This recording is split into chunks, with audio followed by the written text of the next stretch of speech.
जय हिंद, नमस्कार दोस्तों। स्वागत है हमारे यूट्यूब चैनल जीएस से प्रारंभ जीएस विधर्म पर। दोस्तों हम लोग का जो लूसेंट का दोस्तों प्रतिदिन एक टॉपिक चल रहा था दोस्तों, उसको हम आगे बढ़ाएंगे।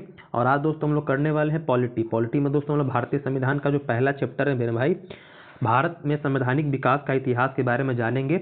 ये जो आपका चैप्टर पहला है लूसेंट का दोस्तों, ये बहुत इंपॉर्टेंट चैप्टर आपके एग्जाम के पॉइंट ऑफ व्यू से बनता है, क्योंकि इससे दोस्तों हर एक एग्जाम में दोस्तों आपको एक दो क्वेश्चन देखने के लिए मिलेंगे। और बिहार के एग्जाम में तो खास कर, या आपका एसआई का एग्जाम दे दीजिए या बीपीएससी का कोई भी दोस्तों किसी भी लेवल का एग्जाम दीजिएगा, यहाँ पर दोस्तों प्रश्न आपको देखने के लिए मिलेगा। आप पीवाईक्यू भी देख सकते हैं। अभी बीपीएससी एएसओ का पेपर हुआ है, बीपीएससी 71 का हुआ है, तो वहाँ जा करके आप देख लीजिए। और एसआई जो आप बिहार एसआई की तैयारी कर रहे हैं तो वहाँ पर दोस्तों देखिएगा, तो इससे दोस्तों हमेशा प्रश्न आपके बनते ही बनते हैं, ये ध्यान दीजिएगा। तो उसी को ध्यान में रख करके इसको बहुत ही आराम से ईमानदारी पूर्वक पूरे क्लास को देखिएगा, क्योंकि हम दोस्तों कोशिश करेंगे पूरा 1773 से लेकर के 1947 तक का जो भी दोस्तों एक्ट आया है, सभी एक्ट को दोस्तों इस क्लास में कंप्लीट करने का बहुत ही बेहतरीन तरीके से कराएंगे। जिस तरह से दोस्तों हम लोग करते आ रहे हैं उसी तरीके से हमारा आगे भी दोस्तों जारी रहेगा कार्यक्रम, उसमें कोई दोस्तों कटौती होने वाली नहीं है। तो चलिए हम शुरू करते हैं अपना आज का क्लास। कोई भी समस्या मेरे भाई आए कुछ भी समझने में तो हमें कमेंट डायरेक्ट कीजिएगा। अब देखिए हम बात करते हैं पहला क्या है, तो 1757 की प्लासी की लड़ाई और 1764 की बक्सर का युद्ध को अंग्रेजों द्वारा जीत लिए जाने के बाद बंगाल पर ईस्ट इंडिया कंपनी ने शासन का शिकंजा कस लिया। अब यहाँ पर समझिए प्लासी का ये लड़ाई आप समझ जानते होंगे कि 1757 में सिराजुद्दौला जो बंगाल के दोस्तों उस समय नवाब तत्कालिक नवाब थे और आपके रॉबर्ट क्लाइव के बीच दोस्तों हुआ था। इसमें रॉबर्ट क्लाइव की सेना ने क्या किया दोस्तों, षड्यंत्र रच करके सिराजुद्दौला को दोस्तों पराजित कर दिया था। तो प्लासी की लड़ाई पर दोस्तों क्या होता है, अंग्रेजों की दोस्तों पहली जीत होती है, जहां बंगाल में प्रवेश का दोस्तों उसका रास्ता खुल जाता है, मतलब गेट दोस्तों खुल गया। और वहीं 1764 में दोस्तों क्या होता है, हमारे भारत की जो तीन सेनाएं, मतलब कि तीन शासकों की सेनाएं दोस्तों क्या करती है, अंग्रेजों पर लड़ती है। अब वो तीन सेनाएं किसकी थी दोस्तों, तो जो बंगाल के आपके पूर्व क्या थे आपके नवाब दोस्तों, जो मीर कासिम, वो दोस्तों याद रखिएगा, मीर कासिम जो थे आपके वो बंगाल के उस समय नवाब नहीं थे, उस समय मीर जाफर उनके मतलब कि जो ससुर थे दोस्तों, वो थे बंगाल के पद से, नवाब से पद से हट चुके थे। तो मीर कासिम याद रखिएगा, एक थे आपके मीर कासिम, और एक दोस्तों आपके थे उस समय मुगल शासक थे, मुगल शासक दोस्तों शाह आलम द्वितीय याद रखिएगा। और दोस्तों अवध के नवाब तीसरे थे आपके सुजाउद्दौला। ये तीनों के दोस्तों सेनाएं थी सुजाउद्दौला। ये तीनों की सेनाएं लड़ी किससे दोस्तों, लड़ी तीनों मिलकर के किससे, तो अंग्रेजों के विरुद्ध। अंग्रेज के दोस्तों सेनापति उस समय कौन थे, 1764 का जो बक्सर का युद्ध हुआ था उस समय तो हेक्टर मुनरो ने क्या किया था, तीनों की सेनाओं को दोस्तों पराजित करके दोस्तों क्या किया था, बंगाल पर दोस्तों अपनी हुकूमत दोस्तों जमा ली थी, मतलब बंगाल को अपने शिकंजे में ले लिया था। शिकंजा में कैसे लिया, तो जब 1764 का दोस्तों लड़ाई हुआ तो उसके बाद इलाहाबाद की संधि हुई। ये तो आपका मीर कासिम वहां से भाग निकला, मतलब कि ये युद्ध भूमि से, लेकिन जो बच्चे दोस्तों अपने राजपाट जो छोड़ना नहीं चाह रहे थे, जो कौन आपके, तो आपके मुगल शासक शाह आलम द्वितीय, जिसके साथ दोस्तों पहला आपका हुआ था इलाहाबाद की प्रथम संधि इन्हीं के साथ हुआ था, पहला संधि बोलेगा। तो 12 अगस्त आपका 1765 को अंग्रेजों ने क्या किया था, इससे जो संधि किया था, और संधि के बाद दोस्तों क्या किया था, बंगाल को दोस्तों अपने अधीन लेने की दोस्तों उनसे मांग की थी। अब वो मजबूर थे तो दोस्तों उनको दे दिए थे। अब बंगाल में पूरी तरफ दोस्तों पकड़ हो जाता है किसका, अंग्रेजों का, ये ध्यान दीजिएगा। दूसरा जो होता है 16 अगस्त को होता है इलाहाबाद की संधि, जो किसके साथ होता है, तो अवध के नवाब सुजाउद्दौला पर दोस्तों, उससे भी क्या करते हैं दोस्तों, जो युद्ध होता है, युद्ध में दोस्तों एक अच्छा बड़ा रकम दोस्तों उसकी मांग दोस्तों करते हैं, कुछ उनके जो क्षेत्र है प्रांत है दोस्तों उसकी भी डिमांड करते हैं। तो इस तरह से क्या होता है, बंगाल पे अपनी मतलब की जो पकड़ होती है, पकड़ दोस्तों मजबूत कर लेते हैं। उसके बाद है कि इस शासन को अपने अनुकूल बनाए रखने के लिए अंग्रेजों ने समय समय पर कई एक्ट पारित किए, जो भारतीय संविधान के विकास की सीढ़ियां बनी। अब उसी देखिए, जैसे मान लीजिए कि हमारा क्या हुआ, भारत पर अंग्रेजों का दोस्तों हुकूमत है। मान लीजिए किसी भी क्षेत्र में आपका क्या दोस्तों, आपका मान लीजिए अपने घर है, तो आपके घर में आपके माता पिता आपके घर को ठीक तरीका से व्यवस्थित तरीका से चलाने के लिए दोस्तों, नियम कानून पर चलाने के लिए कुछ ना कुछ दोस्तों नियम रखते हैं, कानून बनाते होंगे कुछ ना कुछ दोस्तों आपको, कि हाँ इतने बजे आपको घर आना है, ये काम नहीं करना, वो काम नहीं करना दोस्तों। तो उसी तरह से क्या करना, हमारे भारत में अंग्रेजों की अच्छी पकड़ हो गई है, तो हम अपनी पकड़ को कैसे आगे बढ़ाएं, उसी को दोस्तों बरकरार रखने के लिए समय समय पर अंग्रेजों ने क्या किया दोस्तों, एक्ट लाया दोस्तों। उसी एक्ट को हम लोग इसमें आज करने वाले हैं। अब एक्ट की जरूरत क्यों पड़ी उसके बारे में हम लोग समझेंगे। तो सबसे पहले आपका 1773 का आया था रेगुलेटिंग एक्ट। यहाँ देखिए सबसे पहले क्या आया था, 1773 का रेगुलेटिंग एक्ट। तो इस अधिनियम को अत्यधिक संवैधानिक महत्व है। जैसे भारत में ईस्ट इंडिया कंपनी के कार्यों को नियमित और नियंत्रित की दिशा में ब्रिटिश सरकार द्वारा उठाया गया पहला कदम था। अर्थात कंपनी के शासन पर संसदीय नियंत्रण स्थापित किया गया। मतलब कि जब दोस्तों सत्ता स्थापित हो गई हमारे भारत में, तो अब सत्ता को किस तरह से हम रेगुलेट करें दोस्तों, इसको लेकर के क्या हुआ, ब्रिटिश गवर्नमेंट ने दोस्तों यहाँ पर क्या किया, अपना दोस्तों एक एक्ट बना करके भेजा। एक्ट में बहुत सारी बातें, उसको हम आगे चर्चा करेंगे। लेकिन यहाँ पर क्या है, तो यहाँ पर जो हमारे भारत में दोस्तों जो भी ईस्ट इंडिया कंपनी अपने नियंत्रण स्थापित की है, तो उसको चलाने का काम कौन करेगा दोस्तों, तो जो है संसदीय नियंत्रण, मतलब कि जो इंग्लैंड की संसद दोस्तों क्या करेगी, वो दोस्तों नियंत्रित करेगी। मतलब जो भी एक्ट बन करके आता था वो कहाँ से बन करके आता था दोस्तों, तो इंग्लैंड से बन करके आता था मेरे भाई। अब इसके द्वारा पहली बार कंपनी को प्रशासनिक और राजनीतिक कार्यों को मान्यता मिली। मतलब कि यहाँ पर क्या हुआ कि प्रशासनिक, एडमिनिस्ट्रेटिव और दोस्तों जो आपका राजनीतिक कार्य है उसमें क्या मिलेगा, कंपनी को दोस्तों अब वो संचालन करने का दोस्तों उसको अधिकार मिल गया। इसके द्वारा केंद्रीय प्रशासन की नींव दोस्तों रखी गई। मतलब कि केंद्रीय प्रशासन मतलब पूरी तरह से सत्ता किसके हाथ में आ गई दोस्तों, आ गई अब अंग्रेजों के हाथ में, मतलब ईस्ट इंडिया कंपनी के दोस्तों हाथ में आ गई। अब देखिए यहाँ पर जो 1773 का एक्ट आया था उसमें कौन कौन सी बातें थी उसको हम लोग समझेंगे। तो जो 1773 का अधिनियम, इस अधिनियम द्वारा बंगाल के गवर्नर को बंगाल का गवर्नर जनरल का पद नाम से दोस्तों दिए। मतलब पहले था बंगाल का गवर्नर, अब इसमें क्या हुआ कि बस बंगाल के गवर्नर को बंगाल का गवर्नर जनरल दोस्तों कहा गया। और साथ ही साथ जो मुंबई और मद्रास के गवर्नर हैं दोस्तों इसके अधीन कर दिया गया। मतलब कि ये जो आपके बंगाल है, बंगाल के अधीन ही किसको कर दिया गया, आपके मुंबई और जो आपके दोस्तों ये मद्रास है, ये दोनों हैं जो आपके किसके अधीन आ गए, ये बंगाल के गवर्नर के अधीन आ गए। मतलब इनको कुछ भी करना है मेरे भाई तो किससे परमिशन लेना पड़ेगा, तो बंगाल के गवर्नर से दोस्तों परमिशन लेकर के ये काम करना पड़ेगा। कुछ भी कर रहे हैं तो उनको इन्फॉर्म करना पड़ेगा। इस एक्ट के तहत बनने वाले प्रथम गवर्नर जनरल दोस्तों लॉर्ड वारेन हेस्टिंग थे। ये ध्यान दीजिएगा, अगर पूछेगा आपसे कि बंगाल का पहला गवर्नर जनरल तो लॉर्ड वारेन हेस्टिंग। अगर सिंपल पूछ दे कि बंगाल का गवर्नर पहला कौन था, तो रॉबर्ट क्लाइव का नाम लीजिएगा। देखिए बंगाल का गवर्नर बोले तो रॉबर्ट क्लाइव का नाम लीजिएगा, और बंगाल का गवर्नर जनरल बोले पहला तो लॉर्ड वारेन हेस्टिंग का दोस्तों नाम लेना है। वारेन हेस्टिंग याद रखिएगा। आगे चल करके एक लॉर्ड हेस्टिंग भी आते हैं, वो अलग है, ये अलग है। आगे है कि इस एक्ट के अंतर्गत कलकत्ता प्रेसिडेंसी में दोस्तों एक ऐसी सरकार स्थापित की गई जिसमें गवर्नर जनरल और उसकी परिषद के 4 सदस्य थे जो अपनी सत्ता के उपयोग संयुक्त रूप से करते थे। मतलब कि दोस्तों यहाँ पर गवर्नर जनरल का दोस्तों एक परिषद बनाया गया जिसमें कुल कितने थे, 1 + 4, मतलब कि कुल मिलाकर दोस्तों 5, कितने 5, मतलब उनके परिषद में दोस्तों 4 लोग हैं, खुद हो गया दोस्तों गवर्नर जनरल, कितना हुआ कुल आपका 5 हो गया। अब कुछ भी दोस्तों निर्णय लेना है तो इसमें क्या होना, 5 में से 3 मतलब बहुमत होना चाहिए। मतलब मान लीजिए कि 5 लोग है, अब 5 लोग में से 3 लोग का दोस्तों क्या बहुमत होगा, तभी दोस्तों कोई नियम कानून दोस्तों बन सकता है। इसमें दोस्तों 3 लोगों में एक गवर्नर जनरल का होना मतलब क्या है, जरूरी है दोस्तों, ये ध्यान दीजिएगा। अगला है कि इस अधिनियम के अंतर्गत कलकत्ता में 1774 में एक उच्चतम न्यायालय की स्थापना की गई। मतलब कि सुप्रीम कोर्ट की दोस्तों स्थापना की गई। कहाँ पर, कलकत्ता में। आपसे पूछेगा कि कलकत्ता में सुप्रीम कोर्ट की स्थापना किस अधिनियम द्वारा की गई, तो 1773 का रेगुलेटिंग एक्ट के द्वारा 73 में आया, 74 में दोस्तों स्थापित हुआ। इसके प्रथम जो मुख्य न्यायाधीश थे, जो आपके चीफ जस्टिस थे दोस्तों, कौन थे, सर एलिजा इम्पे थे दोस्तों। इसके अलावा 3 और न्यायाधीश थे, उनका भी नाम आपको याद रखना है। 3 अन्य न्यायाधीश में किनका नाम याद रखिएगा, तो चैम्बर लिमिस्टर हायर्ड, चैम्बर लिमिस्टर दोस्तों हायर्ड। इसको आप देखिए, पहला चैम्बर से च को निकाल दीजिए अलग, लिमिस्टर में ली को निकाल दीजिए अलग, और हायर्ड है इसमें हा को निकाल दीजिए अलग। इसको चैलिहा याद रख सकते हैं, चैम्बर, चाहे फिर चैम्बर हो गया, ली से लिमिस्टर, और से दोस्तों हा से हायर्ड। ये 3 अन्य न्यायाधीश दोस्तों थे। मुख्य न्यायाधीश आपके सर एलिजा इम्पे, ये याद रखिएगा। सुप्रीम कोर्ट की स्थापना कलकत्ता में की गई थी। अब उसके आगे बात करता है कि इसके तहत कंपनी के कर्मचारियों को निजी व्यापार करने तथा भारतीय लोगों से उपहार व रिश्वत लेना प्रतिबंधित दोस्तों कर दिया। देखिए क्या हुआ था, एक कंपनी में दोस्तों जो ईस्ट इंडिया कंपनी थी उसके अंतर्गत दोस्तों उनके जो कर्मचारी थे वो दोस्तों धीरे धीरे भ्रष्ट होने लगे थे। उसी भ्रष्टाचार को खत्म करने के दोस्तों क्या हुआ था दोस्तों, ये रेगुलेटिंग एक्ट आया था। क्योंकि अगर कंपनी दोस्तों भ्रष्ट हो जाए, कर्मचारी ही भ्रष्ट हो जाएंगे, तो जो अंग्रेज सोच के रखे हैं कि हमें लंबे समय तक भारत पर अपना हुकूमत जमाना है दोस्तों, वो उसमें वो मतलब कि कायम दोस्तों नहीं हो पाएंगे। इसलिए दोस्तों यहाँ पर एक्ट लाया गया। इसमें दोस्तों कर्मचारियों को निजी व्यापार और भारतीयों से उपहार व रिश्वत देने पर दोस्तों प्रतिबंध लगा दिया गया। मतलब कि इस तरह से कोई कर्मचारी ऐसा करता पाया गया दोस्तों तो क्या होगा, उनको सजा मिलेगी दोस्तों कंपनी की तरफ से। इस अधिनियम के द्वारा ब्रिटिश सरकार ने बोर्ड ऑफ डायरेक्टर के माध्यम से कंपनी पर नियंत्रण दोस्तों सशक्त हो गया।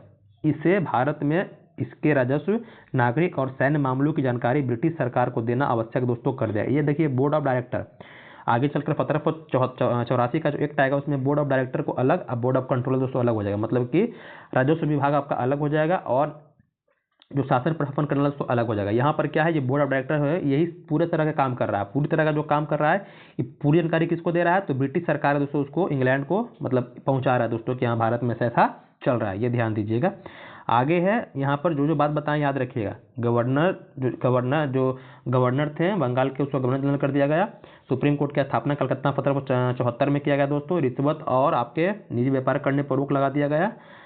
कौन पहले आपके सुप्रीम कोर्ट के चीफ जस्टिस है उनका नाम याद रखिएगा, अन्य चीफ जस्टिस कौन थे उनका भी दोस्तों नाम याद रखना है, ये सब चीज़ें आपको याद रखनी है। अब आगे हम लोग आते हैं एक्ट ऑफ अटेलमेंट जो 1781 का आया था, ये किस लिए आया था, तो जो रेगुलेटिंग एक्ट की कमियां थी, रेगुलेटिंग एक्ट की कमियां थी उसको दूर करने के लिए दोस्तों इस एक्ट को प्रावधान किया गया था। इस एक्ट के अनुसार कलकत्ता की सरकार को बंगाल, बिहार और उड़ीसा के लिए विधि बनाने का प्राधिकार दोस्तों दिया, मतलब प्राधिकार मतलब कहने का मतलब उसको अधिकार दिया गया कि कलकत्ता की जो सरकार है दोस्तों वो बंगाल, बिहार और उड़ीसा में जो भी हो विधि मतलब कानून दोस्तों कानून व्यवस्था बना सकती है। अब रेगुलेटिंग एक्ट में कमियां क्या थी, तो कमी तो दोस्तों जो आपका सुप्रीम कोर्ट है और गवर्नर जनरल है, तो उसको लेकर के उसकी शक्ति को लेकर के कौन ज़्यादा पावरफुल है दोस्तों, उसमें दोस्तों हमेशा क्या होता था, अनबन दोस्तों होते रहता था। साथ ही साथ दोस्तों जो गवर्नर जनरल की जो परिषद थी, जो आपका गवर्नर जनरल का परिषद था दोस्तों, उसमें भी क्या था दोस्तों, मतभेद हमेशा होता रहता था।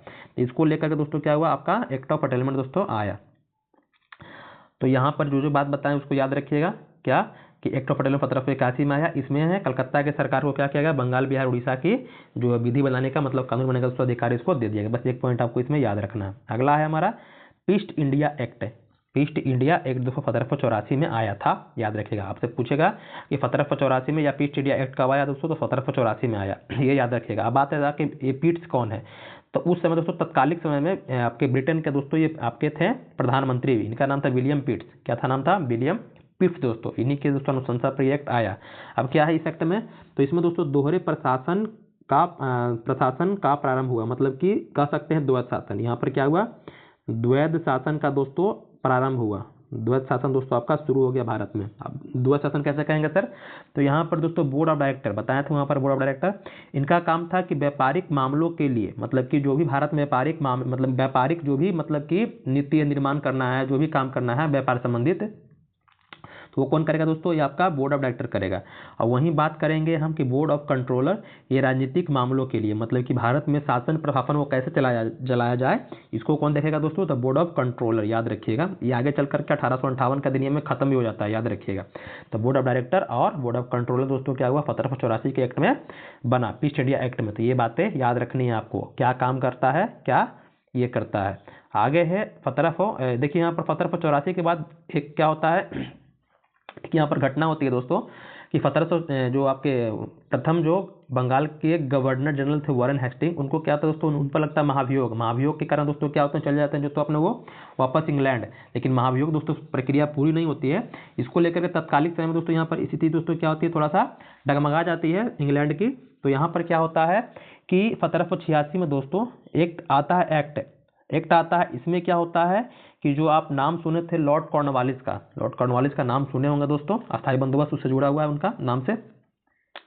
तो यहाँ पर क्या हुआ 1786 के एक्ट में, ये दोस्तों लॉर्ड कॉर्नवालिस को दोस्तों अगला बंगाल का गवर्नर जनरल बनाकर दोस्तों भेजने का दोस्तों प्रस्ताव आया। उन्होंने कहा कि हम तो जाएंगे लेकिन हमें क्या चाहिए, जो हमारा जो परिषद है या हमें एक तरह का ऐसी शक्ति दीजिए जो भी मतलब कानून आए उस पर हम रोक लगा सकते हैं। मतलब कि एक तरह का दोस्तों उनको वीटो पावर, क्या वीटो पावर दोस्तों देने की बात की किसने, कॉर्नवालिस ने। तो कॉर्नवालिस को दोस्तों क्या हुआ, जब वो आए गवर्नर बन करके बंगाल के दोस्तों, तो उनको दोस्तों इस तरह का वीटो पावर उनको दिया गया कि वो अपने परिषद की किसी भी तरह की कोई कानून हो दोस्तों उस पर वो क्या कर सकते थे, रोक दोस्तों लगा सकते थे। यहाँ पर 86 का एक्ट दिया नहीं है, लेकिन आपसे पूछे कि गवर्नर जनरल को वीटो पावर दिया गया दोस्तों, तो ये आपका 1786 के एक्ट में दोस्तों, ये ध्यान दीजिएगा।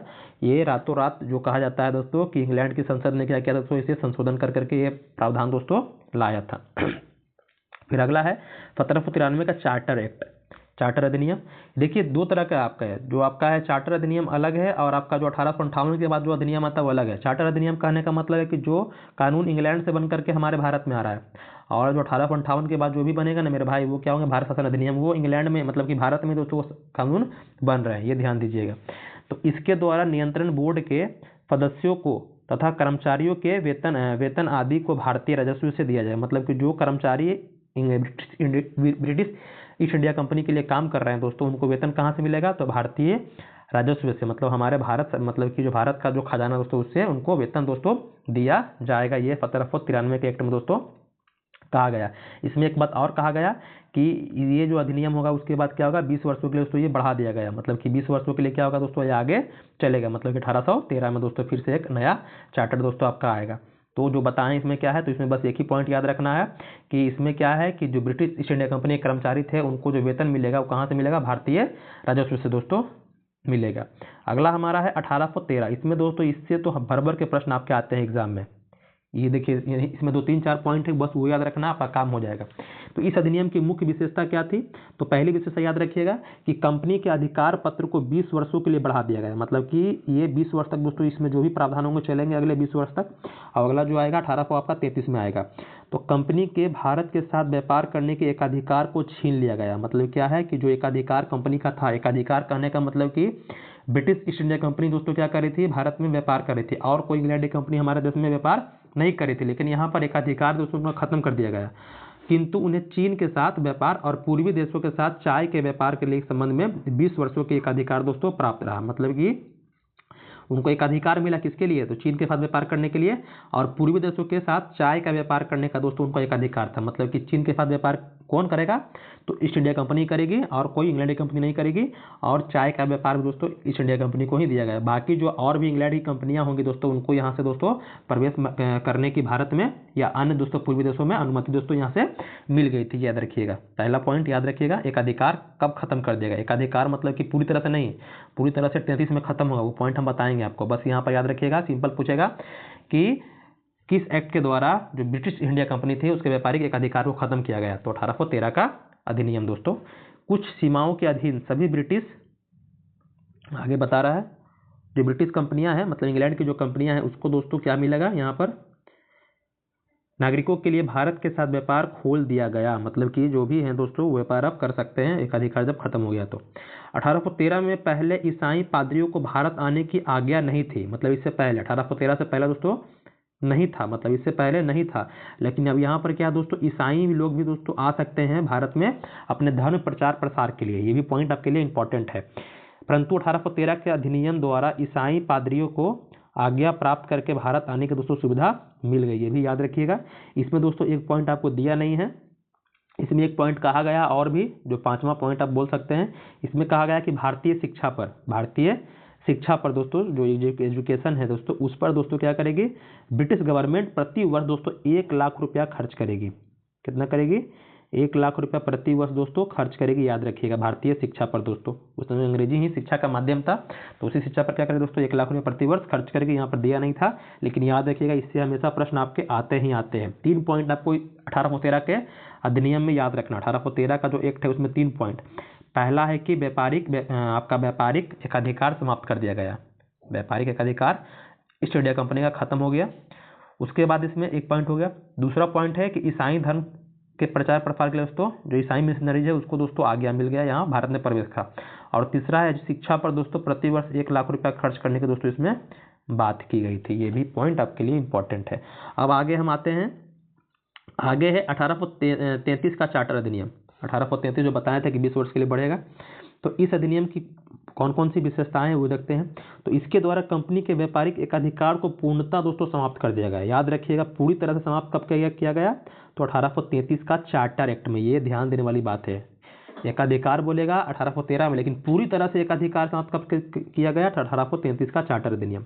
अब कंपनी क्या करेगी, तो कंपनी का कार्य ब्रिटिश सरकार की ओर से मात्र भारत का शासन करना रह गया। मतलब कि अब ईस्ट इंडिया कंपनी क्या करेगी, सिर्फ प्रशासनिक कार्य को दोस्तों देखेगी, मतलब बस शासन व्यवस्था चलाएगी, उसको व्यापार से कोई लेना देना मतलब नहीं है। बंगाल के गवर्नर जनरल को भारत का गवर्नर जनरल दोस्तों कहा जाने लगा। मतलब देखिए पहले था क्या, बंगाल के गवर्नर, फिर हो गए बंगाल, देखिए पहले था बंगाल के गवर्नर, फिर बन गए बंगाल के गवर्नर जनरल। अब क्या होंगे, अब हो जाएंगे भारत के गवर्नर जनरल, मतलब कि इंडिया हम ले लेते हैं, इससे पहचान में आ जाएगा इंडिया के गवर्नर जनरल। ये देखिए पहला, तो पहला ये 1773 के एक्ट में बदलाव हुआ। ये दोस्तों 1833 के एक्ट में दोस्तों ये बदलाव हुआ।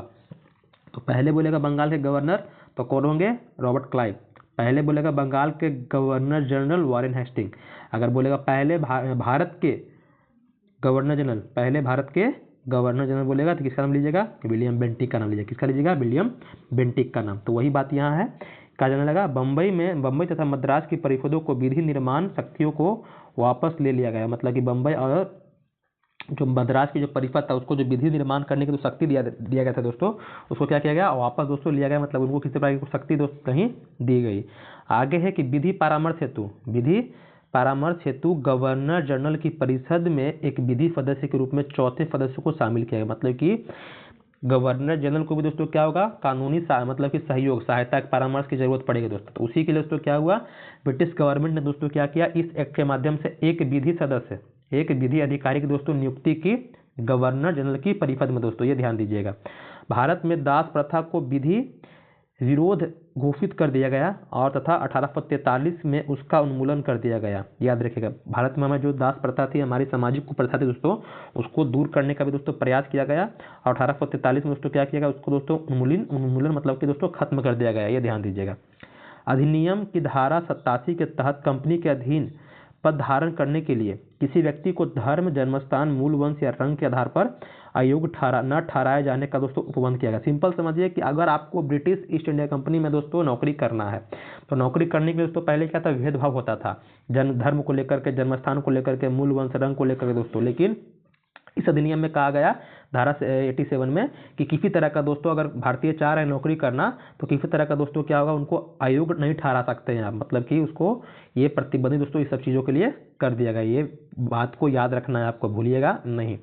आगे है कि गवर्नर जनरल की परिषद को राजस्व के संबंध में पूर्ण अधिकार प्रदान करते हुए गवर्नर जनरल को संपूर्ण देश के लिए एक ही बजट तैयार करने का दोस्तों अधिकार। मतलब पूरे भारत के लिए दोस्तों क्या होगा, एक ही बजट, मतलब भारत में जितने प्रांत है दोस्तों सभी के लिए दोस्तों क्या होगा, एक ही बजट तैयार करने का दोस्तों अलग मतलब किया गया। मतलब राज्य के लिए बजट अलग नहीं होगा, राज्यों का बजट दोस्तों क्या करेगा, मतलब कि जो केंद्र है दोस्तों वही तैयार करेगा। भारतीय कानूनों का वर्गीकरण किया गया तथा इसे कार्य के लिए विधि आयोग की नियुक्ति की गई। वही बता दिए विधि सदस्य के रूप में, तो विधि आयोग की दोस्तों स्थापना की गई। और 1834 में लॉर्ड मैकाले की अध्यक्षता में प्रथम विधि आयोग का दोस्तों गठन किया गया। बोलेगा प्रथम विधि अधिकारी कहने का मतलब जो अभी आपका एजी है, अटॉर्नी जनरल ऑफ इंडिया क्या है दोस्तों, भारत सरकार, जो भारत सरकार का है ना कानूनी सलाहकार, उसकी तरफ दोस्तों क्या है, लॉर्ड मैकाले दोस्तों 1833 के एक्ट में कहा गया था कि गवर्नर जनरल को क्या करेगा, तो कानूनी सहायता मतलब परामर्श देगा दोस्तों, एडवाइस देगा क्या करना है क्या नहीं करना। तो याद रखिएगा विधि आयोग का गठन किया गया है, उसके प्रथम विधि अधिकारी कौन थे, तो लॉर्ड मैकाले। इसका नाम जरूर याद रखना है आपको। आगे भी इनका नाम लाएंगे हम। आगे है 1853 का जो 20 वर्ष बढ़ा दोस्तों, तो चार्टर अधिनियम, इसमें क्या था, इसकी कौन कौन सी विशेषता आपको याद रखनी है। तो इस अधिनियम के द्वारा सेवाओं में नामजदगी का सिद्धांत समाप्त कर कंपनी के महत्वपूर्ण पदों को प्रतियोगिता परीक्षाओं के आधार पर दोस्तों भरने की व्यवस्था की गई। मतलब कहने का मतलब मेरे भाई, अब किसी तरह का कोई पैरवी नहीं चलेगा, ये मेरे रिश्तेदार हैं, ये है वो है, ये नहीं चलेगा। अब क्या हुआ, खुली प्रतियोगिता हो गई थी। अगर आपके अंदर योग्यता है तो योग्यता के आधार पर परीक्षा पास करके क्या कीजिए आप दोस्तों, आइए और वो सीट पर आप अपना नाम दर्ज कराइए दोस्तों। तो यहाँ पर खुली प्रतियोगिता बोलेगा 1853 के एक्ट में दोस्तों ये बातें की गई थी, ये ध्यान दीजिएगा। इसके लिए 1854 ईस्वी में मैकाले समिति की दोस्तों नियुक्ति की गई थी। याद रखिएगा मैकाले की अध्यक्षता में दोस्तों ये नियुक्ति की गई थी। इसके अलावा 1854 में एक पॉइंट और याद रखिएगा, वुड डिस्पैच जो शिक्षा को लेकर के दोस्तों आया था, याद रखिएगा वुड डिस्पैच 1854 में शिक्षा व्यवस्था में सुधार करने के उद्देश्य से दोस्तों आया था 1854 में ही। आगे है कि इस अधिनियम के द्वारा गवर्नर जनरल की परिषद के विधायी और प्रशासनिक कार्यों को अलग कर दिया गया। मतलब विधायी कार्य अलग होंगे, मतलब कानूनी और प्रशासनिक जो शासन चलाना है वो दोस्तों अलग कर दिया गया। इसके तहत परिषद में 6 नए पार्षद दोस्तों जोड़े गए, जिन्हें विधान पार्षद दोस्तों कहा गया। मतलब पार्षद मतलब नए सदस्य दोस्तों इसमें जोड़े गए। तो ये ध्यान देने वाली आपके लिए बात है, महत्वपूर्ण बात है कि जो खुली प्रतियोगिता आपके लिए शुरू किया गया और जो मैकाले समिति की नियुक्ति की गई दोस्तों इसमें सुधार करने के लिए वो, और चार्ल्स वुड डिस्पैच जो आया दोस्तों इसी में आपका आया था। ये ध्यान देने वाली बात है। अब क्या हुआ दोस्तों, यहाँ पर आपका भारत का प्रथम स्वतंत्रता संग्राम होता है, 1857 की क्रांति होता है। क्रांति के फलस्वरूप बहुत सारे बदलाव दोस्तों आपको देखने के लिए मिलते हैं, और क्रांति के बाद ही हमारे भारत में पहला जो भारत शासन अधिनियम था 1858 दोस्तों, ये जो अधिनियम बन रहा है ये भारत में दोस्तों बन रहा है। इसको ध्यान देने वाली आपके लिए बात है। जो आपके चार्टर एक्ट आया है वो कहाँ से आ रहा है, इंग्लैंड से बन करके आ रहा है, लेकिन जो अब बनेगा अधिनियम दोस्तों कहाँ बनेगा, हमारे भारत में ही बनेगा दोस्तों। अब देखिए यहाँ पर क्या है, तो पहला इसमें बात बताया गया कि भारत का शासन कंपनी से लेकर के ब्रिटिश क्राउन के हाथों में सौंप गया। मतलब अभी तक हमारे भारत में ईस्ट इंडिया कंपनी शासन कर रही थी, लेकिन 1857 की क्रांति के बाद दोस्तों इनका शासन को खत्म कर दिया गया, और अब ब्रिटिश क्राउन जो दोस्तों ब्रिटिश जो राजा हैं दोस्तों वो क्या करेंगे, हमारे भारत पे उनके जो सत्ता है भारत की उनके हाथों में दोस्तों चली गई। भारत में मंत्री पद की व्यवस्था की गई। किसकी, भारत में मंत्री पद बनाएगा। मतलब इसका मतलब यह नहीं कि भारतीयों को दोस्तों इसमें मिलेगा, मतलब अंग्रेजी इस पे क्या आएंगे, पद पर दोस्तों आसीन होंगे। 15 सदस्यों की भारत परिषद का दोस्तों सृजन हुआ, जिसमें से 8 सदस्य ब्रिटिश सरकार द्वारा और 7 सदस्य कंपनी के निदेशक मंडल द्वारा दोस्तों, मतलब अंग्रेजी ही रहेंगे 15 के 15, ये ध्यान दीजिएगा। भारत परिषद आगे आपका है कि भारतीय मामलों में ब्रिटिश संसद का सीधा नियंत्रण स्थापित हुआ। मतलब जो भी भारतीय मतलब कुछ भी है भारत के लिए कानून व्यवस्था बनाना, कुछ भी करना, यहाँ पर क्या है अब प्रत्यक्ष रूप से ब्रिटिश संसद का दोस्तों क्या हुआ, नियंत्रण स्थापित हुआ। वहां पर तो बस क्या कर रही थी, बस कानून बना करके ईस्ट इंडिया कंपनी को सौंप दे रही थी। अब उसको जिम्मा किसके हाथ में था, ईस्ट इंडिया कंपनी के हाथ में था। लेकिन यहाँ पर क्या है मेरे भाई, यहाँ पर प्रत्यक्ष रूप से देख रेख करने का काम दोस्तों ब्रिटिश संसद करना शुरू कर दी। मुगल सम्राट के पद को समाप्त किया गया। ये बहुत इंपॉर्टेंट पॉइंट है आपका कि मुगल सम्राट जो थे दोस्तों, अंतिम मुगल सम्राट कौन थे, बहादुर शाह जफर, बहादुर शाह द्वितीय दोस्तों। उनको दोस्तों 1857 की क्रांति में कैद करके रंगून भेज दिया गया था, वहीं पर दोस्तों उनकी मृत्यु हो जाती है। इसके बाद 1858 की जो आती है भारत शासन अधिनियम, उसमें दोस्तों क्या होता है, इसमें मुगल पद को दोस्तों खत्म कर दिया गया। इसके अलावा इस अधिनियम द्वारा बोर्ड ऑफ डायरेक्टर और बोर्ड ऑफ कंट्रोलर जो 1784 का एक्ट में बना था द्वैत शासन दोस्तों, उसको भी खत्म कर दिया गया मेरे भाई, याद रखिएगा। बोर्ड ऑफ डायरेक्टर और board of controller, board of director मतलब कि जो क्या करेगा, व्यापारिक मामला की देखरेख करेगा, अब बोर्ड ऑफ कंट्रोलर जो प्रशासनिक राजनीतिक मामला उसको देखेगा दोस्तों, इसको खत्म कर दिया गया।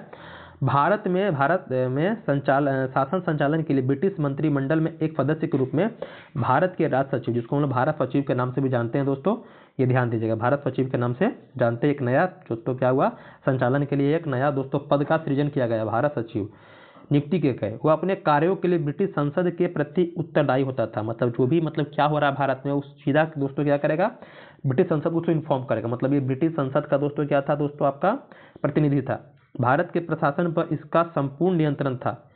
उसी का वाक्य अंतिम होता था, चाहे वह नीति के विषय में हो या अन्य ब्यौरे के विषय में। भारत के गवर्नर जनरल का नाम बदल करके वायसराय दोस्तों कर दिया गया। अतः इस समय भारत के गवर्नर जनरल लॉर्ड कैनिंग अंतिम गवर्नर जनरल एवं प्रथम वायसराय थे। देखिए यहाँ पर 2 नए पद मिले आपको। पहला तो भारत सचिव का पद आया, दूसरा जो बंगाल का भारत का गवर्नर जनरल था जो 1833 के एक्ट में आया था, उसमें दोस्तों बदलाव किया गया। और 1858 में क्या किया गया कि जो भारत के आपके गवर्नर जनरल थे उनके पद को दोस्तों आप वायसराय कर दिया गया। मतलब हम बोलेंगे भारत का वायसराय दोस्तों हम लोग बोलेंगे। मतलब कि आपके नीचे आएंगे वायसराय, वायसराय से ऊपर आ जाएगा कौन, भारत सचिव, भारत सचिव से ऊपर आ जाएगा आपका कौन, आपका ये ब्रिटिश संसद, ब्रिटिश संसद के ऊपर कौन आ जाएगा दोस्तों, आपके जो किंग है वो दोस्तों। इस तरह से क्या था दोस्तों, हमारे भारत के दोस्तों 1858 के जो अधिनियम था इसमें दोस्तों व्यवस्थाओं को रखा गया। अगर आपसे कहीं पूछ दे कि भारत सचिव का जो पहला दोस्तों जो भारत सचिव थे कौन थे, तो स्टैनली का नाम रखिएगा। कौन थे, स्टैनली, लॉर्ड स्टैनली दोस्तों उनका नाम था, स्टैनली है नाम, याद रखिएगा इनका भी नाम, कहीं लिख लीजिएगा। तो इस तरह से हम इसको देखें। अब आते हैं आगे 1861 का दोस्तों अधिनियम, इसमें क्या था वो हम लोग देखते हैं। तो इस अधिनियम की जो क्या विशेषता वो देखिए, तो गवर्नर जनरल की कार्यकारी परिषद का विस्तार किया गया। जो उनकी जो कार्यकारी मतलब काम करने वाला जो परिषद था दोस्तों, उसको दोस्तों क्या किया, विस्तार किया गया दोस्तों। विभागीय प्रणाली का प्रारंभ हुआ लॉर्ड कैनिंग द्वारा। मतलब कि कौन कौन से विभाग है उसको दोस्तों और दोस्तों बढ़ाया गया, क्योंकि लॉर्ड कैनिंग के हाथ में ही दोस्तों पावर था। गवर्नर जनरल की पहली बार अध्यादेश जारी करने की दोस्तों शक्ति प्रदान की गई। ऐसे अध्यादेश की अवधि मात्र 6 महीने की होती है। अभी आप पढ़ते होंगे संविधान में आर्टिकल 123 राष्ट्रपति को अध्यादेश और आर्टिकल 213 राज्यपाल को अध्यादेश। ये कहाँ से मेरे भाई आया है, तो यही तो आपका यहीं से तो आया है। जो हम पढ़ रहे हैं भारत में भारतीय संविधान का संवैधानिक विकास के बारे में इतिहास पढ़ रहे हैं, तो ये जो भी बातें अच्छी अच्छी बातें इस यहाँ से कलेक्ट करके मेरे भाई क्या रखा गया हमारे संविधान में लिया गया। अध्यादेश के बारे में बता दिए क्या है कि मान लीजिए कि जो वायसराय है उसको लग रहा है कि हमें इमीडिएट कोई दोस्तों कानून बनाना है, तो इमीडिएट कानून बनाने के लिए दोस्तों संसद से पारित ना कर करके क्या करेगा दोस्तों, अपना उसको अधिकार दिया गया कि अध्यादेश जारी कर दीजिएगा। लेकिन अध्यादेश अगर आप जारी कर रहे हैं तो आपको ब्रिटिश संसद से उसको 6 महीने मतलब कि 6 महीने के अंदर अगर बैठक में आता है संसद तो उसको पारित करवाना, नहीं तो 6 महीने के बाद क्या होता है तो खत्म हो जाएगा। जैसे हमारे भारत में भी वर्तमान में है वही अध्यादेश है मेरे भाई, और कुछ अलग नहीं है।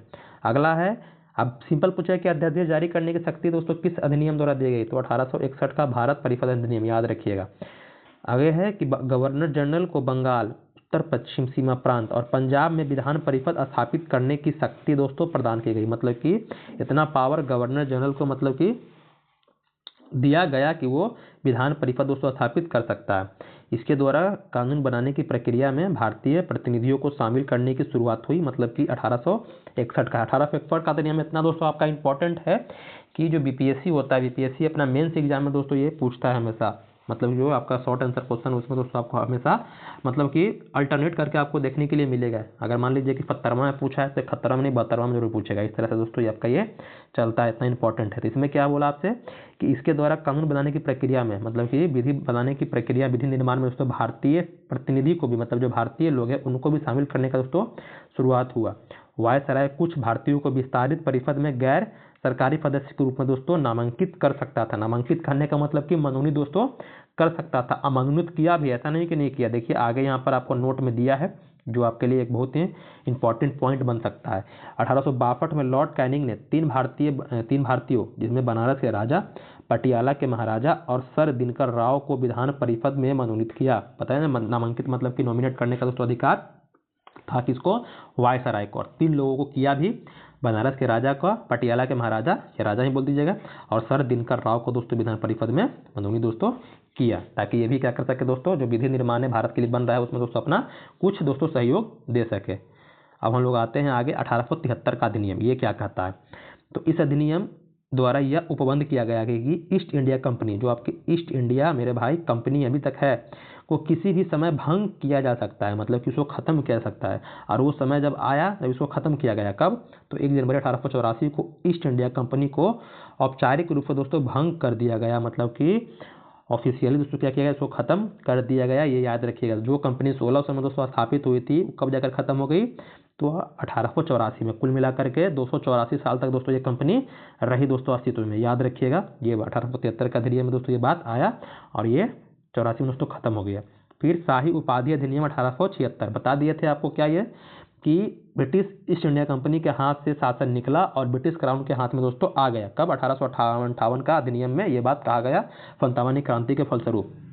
तो इस अधिनियम द्वारा गवर्नर जनरल की केंद्रीय कार्यकारी में 6ठे सदस्य की नियुक्ति कर उसे लोक निर्माण विभाग का कार्य सौंपा गया। मतलब कि पीडब्ल्यूडी का नाम सुनते होंगे, पीडब्ल्यूडी दोस्तों नाम सुनते होंगे, उसका दोस्तों क्या हुआ, काम उसको सौंपा गया। और 28 अप्रैल 1876 ईस्वी को एक घोषणा द्वारा महारानी विक्टोरिया का नाम याद रखिएगा। 1858 क्रांति के समय में विक्टोरिया ही थी रानी आपकी, ये भी याद रखिएगा। ये भारत की रानी भी इनको घोषित किया गया, मतलब भारत की भी दोस्तों रानी, जिस तरह से इंग्लैंड की रानी है उस तरह से भारत की भी रानी कौन है आपकी, तो विक्टोरिया ही दोस्तों कहलाएंगे। जो 1876 में दोस्तों ये बात कहा गया, ये आपको याद रखना है दिमाग में। पूछेगा कि महारानी विक्टोरिया को कब दोस्तों भारत की रानी घोषित किया गया, 1876 में बताइएगा, 1858 में मत बताइएगा। 1858 में बस सत्ता उनके हाथ में आया था। आगे है 1892 का भारतीय परिषद अधिनियम। तो इस अधिनियम में बहुत सारी बातें, कुछ बातें आपको याद रखना है। इस अधिनियम से ही प्रश्न आते हैं और बीपीएससी भी दोस्तों अपने मेंस जो एग्जाम होता है उसमें दोस्तों इससे भी प्रश्न आता है, मतलब पूछता है आपसा, मतलब कि मेंस का जो एग्जाम होता है 1861 1892 दोस्तों उसका बहुत ही पसंदीदा ये अधिनियम है। तो इसमें क्या हुआ, तो पहला पॉइंट याद रखना है कि अप्रत्यक्ष चुनाव प्रणाली की शुरुआत हुई। मतलब कि अप्रत्यक्ष तरीके से चुनाव दोस्तों यहाँ पर शुरू हो गया। इसके द्वारा राजस्व एवं व्यय, जो भी दोस्तों हमारा पैसा आ रहा है और जा रहा है, तथा बजट पर बहस करने तथा इसे कार्यकारिणी से प्रश्न पूछने की दोस्तों शक्ति दी गई। मतलब यहाँ पर बजट पर आप बोल सकते हैं और जो भी हो दोस्तों वहाँ से प्रश्न आप पूछ सकते हैं, मतलब कि क्या सही है क्या गलती है पूछ सकते हैं, लेकिन वोट नहीं कर सकते हैं। वोट का दोस्तों अधिकार नहीं दिया गया था, ये ध्यान दीजिएगा। अगर दोस्तों बजट आता है तो बजट में क्या है क्या नहीं है उससे दोस्तों प्रश्न पूछ सकते हैं, लेकिन अगर वोट का जब समय आएगा तो आप दोस्तों वोट नहीं कर सकते हैं। वोट का दोस्तों आगे आता है जो 1909 का अधिनियम। तो ये याद रखिएगा। अप्रत्यक्ष चुनाव प्रणाली दोस्तों शुरू हुआ कब? आपका 1892 में, और यहाँ राजस्व व्यय पर मतलब या बजट पर दोस्तों बहस करने का अधिकार दिया गया और प्रश्न पूछने की तो शक्ति दी गई। आगे है 1909 का भारत परिषद अधिनियम, जिसको हम लोग मार्ले मिंटो सुधार कहते हैं। मार्ले मिंटो सुधार, जिससे आपको दोस्तों भर भर के प्रश्न आते हैं। अब यहाँ पर दो नाम है, मार्ले और दोस्तों मिंटो। अब ये क्या है तो आपको बताए थे 1858 में दोस्तों दो नए पद बने। दो नए पद मतलब बने का मतलब एक पद तो पहले से ही था लेकिन एक पद नया बना। एक पद क्या बना था? भारत सचिव का। क्या बना था? भारत सचिव का पद बना था। तो यहाँ जो आपके मार्ले हैं मेरे भाई वो क्या है? भारत सचिव हैं अभी भारत के। और जो मिंटो हैं दोस्तों ये वायसराय है। क्या है दोस्तों? वायसराय है। तो मार्ले मिंटो सुधार दोस्तों इन्हीं दोनों के अनुशंसा पर दोस्तों 1909 में आपका आया। इसी को हम लोग बोलते हैं 1909 का भारत परिषद अधिनियम। जो मार्ले आपके क्या है? मार्ले आपके मेरे भाई याद रखिएगा भारत सचिव है, मिंटो आपके इस समय दोस्तों वायसराय थे। अब इसमें क्या बातें थी? तो पहली बार दोस्तों मुस्लिम समुदाय को पृथक प्रतिनिधित्व का दोस्तों उपबंध किया गया। इसके अंतर्गत मुस्लिम सदस्यों को चुनाव मुस्लिम मतदाता ही कर सकते थे। भारत सरकार अधिनियम के तहत पहली बार विधायिका में कुछ निर्वाचित प्रतिनिधि को मंजूरी दी गई। इस प्रकार इस अधिनियम ने सांप्रदायिकता को वैधानिकता प्रदान की और लॉर्ड मिंटो को सांप्रदायिक निर्वाचन के जनक के रूप में दोस्तों जाना गया। अब यहाँ पर समझिए, यहाँ पर क्या था कि हमारे भारत में जो क्रांतिकारी दोस्तों आंदोलन थे यहाँ पर चल चुके थे। हमारा जो कांग्रेस पार्टी बन चुका था। अब छल कपट करके दोस्तों जो होता फूट डाल करके दोस्तों अंग्रेजों ने क्या की थी? मुसलमानों के लिए दोस्तों क्या किया था? एक दोस्तों पार्टी बना दिया था मुस्लिम लीग। मुस्लिम लीग बनाने के बाद दोस्तों उनके मन में दोस्तों ऐसी ऐसी भावना जागृत किया कि उन्होंने क्या किया? उनको दोस्तों विवश कर दिया कि क्या कीजिए आप अलग हो जाइए, मतलब कि एकता को तोड़ने के लिए। अब यहाँ पर क्या किया? मुसलमानों को ऐसा मतलब उनके मन में दोस्तों क्या किया? बात डाल दिया कि जो मुस्लिम है मुसलमानों के लिए क्या कीजिए आप अलग अपना एक निर्वाचन मंडल बनाइए, जिसमें सिर्फ मुसलमान ही क्या करेंगे दोस्तों? मुसलमान ही खड़े होंगे और मुसलमान ही वोट करेंगे। जिससे क्या होगा? मुसलमानों के हितों की दोस्तों बात होगी। ऐसे अगर नहीं कीजिएगा तो मुसलमानों के हितों की बात कोई करने वाला नहीं है। ऐसा दोस्तों क्या हुआ? अंग्रेजों की दोस्तों नीति थी। और जो नीति का दोस्तों यहाँ पर आपको देखने के लिए मिलता है मार्ले मिंटो सुधार में पहली बार क्या होता है दोस्तों? पृथक निर्वाचन मंडल, मतलब मुसलमानों को दोस्तों क्या होता है? अलग दोस्तों निर्वाचन मंडल दोस्तों मिल जाता है, याद रखिएगा। और ये निर्वाचन जो सांप्रदायिक निर्वाचन का दोस्तों जनक भी दोस्तों कहा जाता है किसको? तो ये मिंटो कहा जाता है। ये आप राजेंद्र प्रसाद जी का दोस्तों एक पुस्तक है। राजेंद्र प्रसाद जी का एक पुस्तक है जिसका नाम है, आज राजेंद्र प्रसाद जी का दोस्तों जन्मतिथि भी है, ये भी याद रखिएगा। तो राजेंद्र प्रसाद जी की एक पुस्तक है जिसका नाम है इंडिया डिवाइडेड। नाम सुने होंगे, इंडिया डिवाइडेड दोस्तों। इसमें दोस्तों इन्होंने क्या किया है? इसमें दोस्तों इन्होंने अपने पुस्तक में दोस्तों जो पृथक निर्वाचन मंडल की बात है, इसमें दोस्तों सबसे बड़ा जो विलन बताया है वो दोस्तों मिंटो को बताया। किसको बताया? मिंटो को बताया। जो जड़ बताया जो भारत पाकिस्तान दोस्तों बंटवारा हुआ है उसमें दोस्तों इसकी कहानी इसमें है। और इसका दोस्तों जो बीज बताया है, बीज दोस्तों बताया गया है 1909 के अधिनियम को। और दोस्तों इसका जो मुख्य दोस्तों श्रेय दिया जाता है वो दिया जाता है दोस्तों मिंटो को। किसको दिया जाता है? मिंटो को। इसलिए दोस्तों मिंटो को राजेंद्र प्रसाद जी कहते हैं कि क्या है दोस्तों? वो सांप्रदायिकता निर्वाचन का जनक है। ये भी पॉइंट आप याद रखिए, कौन है? मिंटो मेरे भाई। आगे है हमारा कि भारतीय को भारत सचिव एवं गवर्नर जनरल की कार्यकारिणी परिषदों की नियुक्ति की गई। केंद्रीय मतलब कि भारत को भी अब क्या करेंगे दोस्तों? उसमें शामिल किया जाएगा। मतलब कि गवर्नर जनरल है उसके भारत सचिव का और आपके जो गवर्नर जनरल का कार्यकारी परिषद उसमें भारतीयों को भी शामिल होने का दोस्तों अधिकार दिया गया।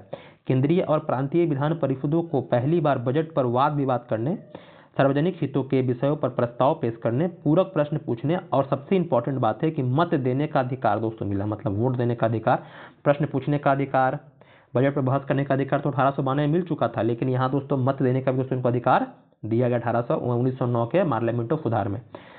आगे है कि प्रांतीय विधान परिषदों की संख्या में वृद्धि की गई।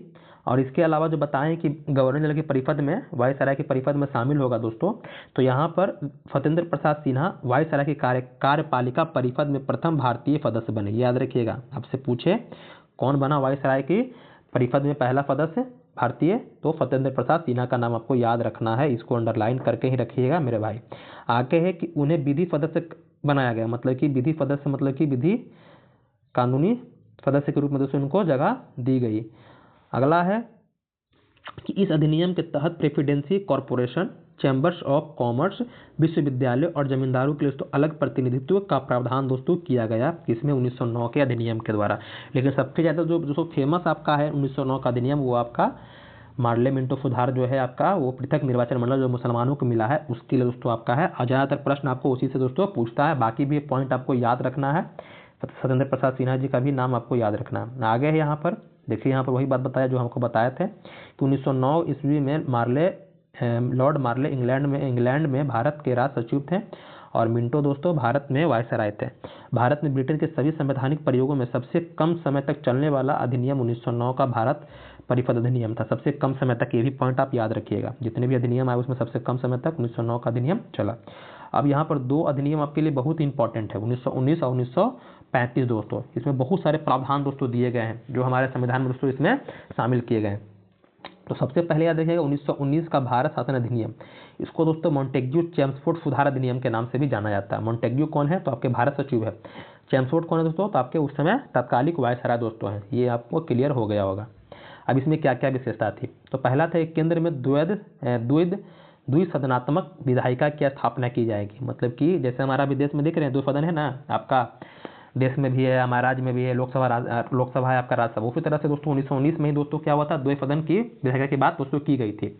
प्रथम था राज्य परिषद। ये राज्य परिषद को जोड़ लीजिए राज्यसभा से, ये राज्य परिषद को जोड़ लीजिए राज्यसभा से, समझने में आपको आसानी होगा, ये ध्यान दीजिएगा। दूसरा था आपका केंद्रीय विधान परिषद। इसको समझ लीजिए आप लोकसभा से, लोकसभा या विधानसभा जैसे आपको जोड़ना है उससे जोड़ करके आप समझ सकते हैं। अब राज्य परिषद जो आपका राज्यसभा है, सदस्यों की संख्या 60 थी, जिसमें से 34 निर्वाचित मतलब चुन करके आते थे और बाकी जो 26 बचा दोस्तों वो मनोनीत होता था।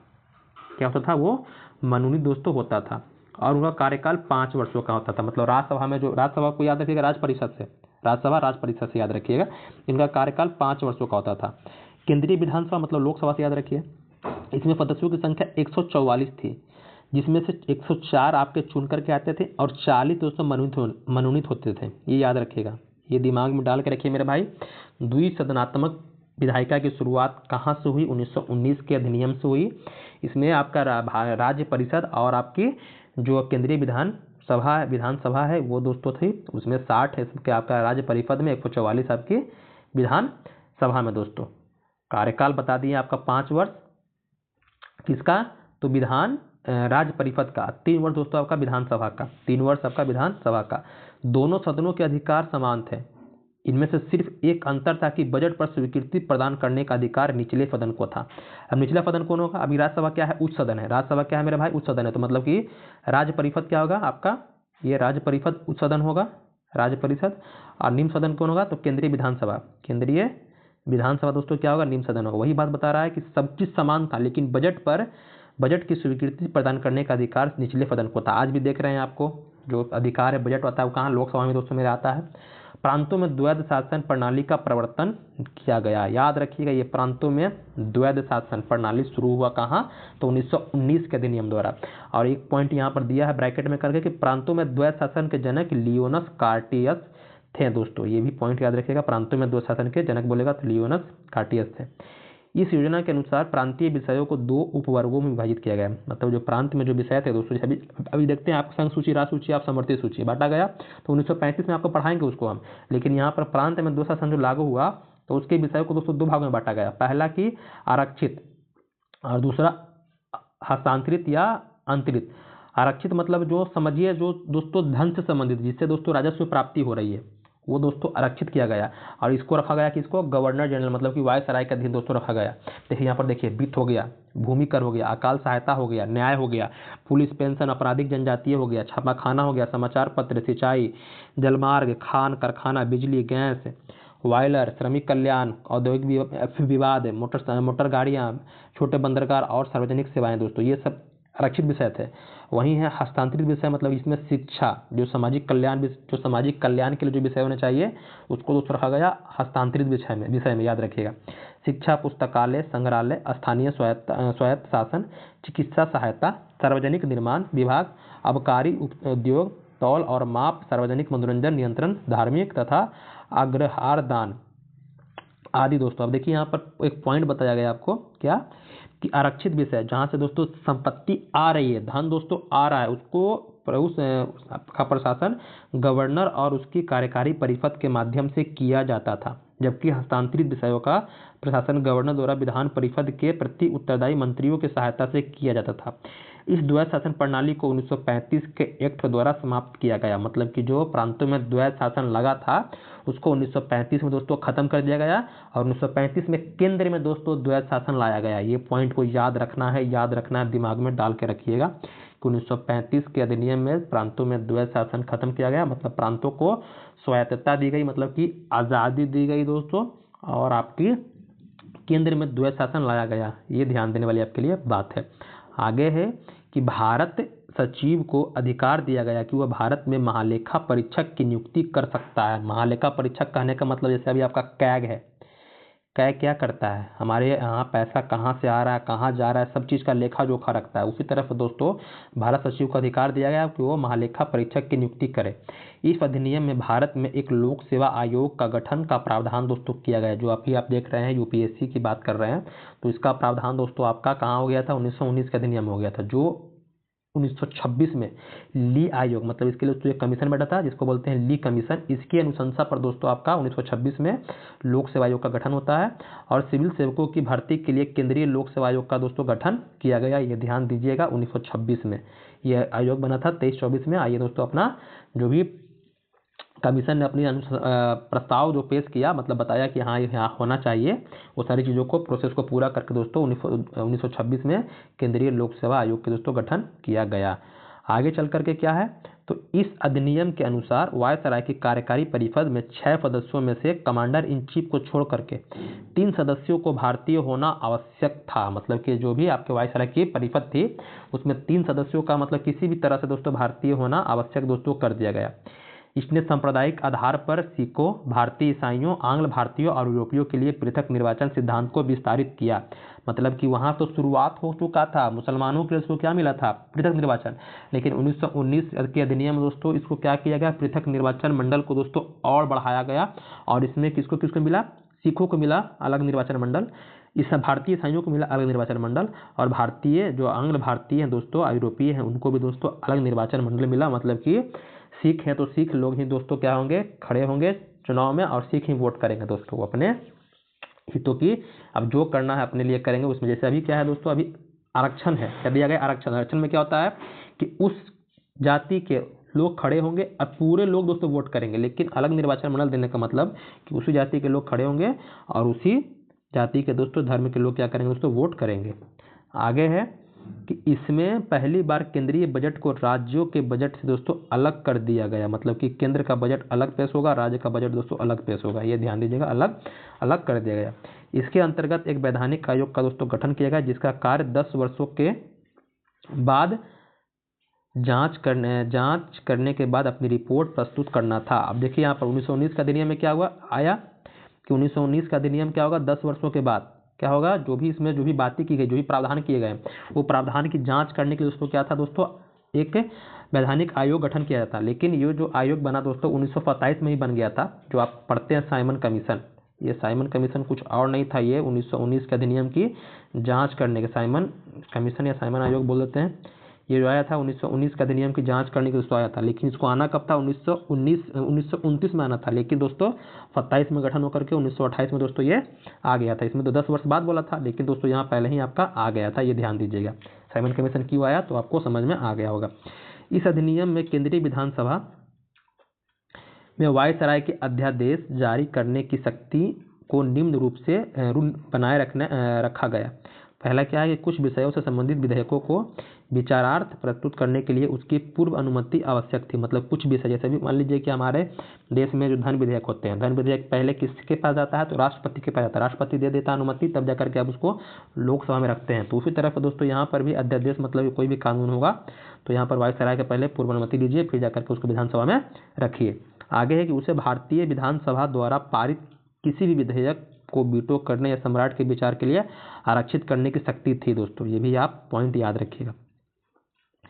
उसे यह शक्ति थी कि विधानमंडल द्वारा नामंजूर किए गए, पारित न किए गए किसी विधेयक या अनुदान को प्रमाणित कर दे, और ऐसे प्रमाणित विधेयक को विधानमंडल द्वारा पारित विधेयक के समान हो जाते थे। मतलब कि इतना पावर उसको दिया गया।